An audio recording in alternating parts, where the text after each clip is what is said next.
One of the key aims of robotics is to take people out of harm's way and essentially use robotics as a way of doing inspection, repair and maintenance of assets in extreme environments. And this could be in the domain of space, domain of nuclear, decommissioning settings, or underwater robotics.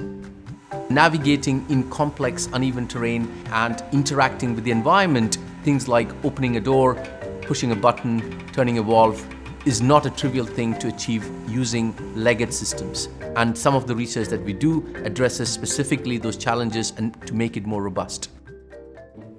I'm interested in robots with legs, and I would like those robots to move as well as humans do.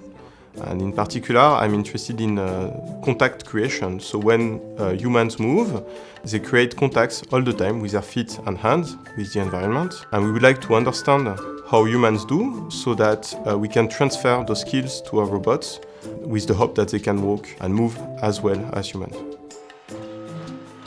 I'm working on leg robot to make them traverse challenging terrains. The idea we propose is to start with a capable controller that already works on the robot and try to extend and add capabilities to make the robot cross challenging terrains. I'm working as a software engineer in a field robotics lab, and also I'm doing some research about quadruped robots. I'm working on how those robots with 4 legs should plan their footsteps considering the torque limits on their legs.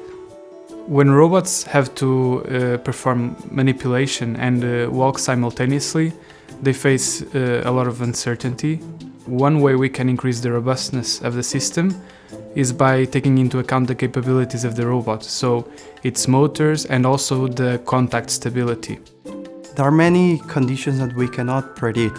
For instance, when we are navigating in an offshore platform, we might encounter a floor that is wet.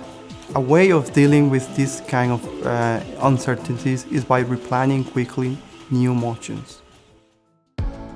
For industrial inspection, we were interested in looking how wear and tear is degrading the quality of different materials. For example, the oil rig gets a lot of corrosion from the seawater. We then want to use sensing to map this corrosion and plan out inspections or replacements and maintenance. We use sensors that are non-destructive and allow us to see through the material. This way we can get a robot and program it to move around, for example, a tank, do a scan and tell us whether the tank has been corroded and needs to be either replaced or otherwise maintained.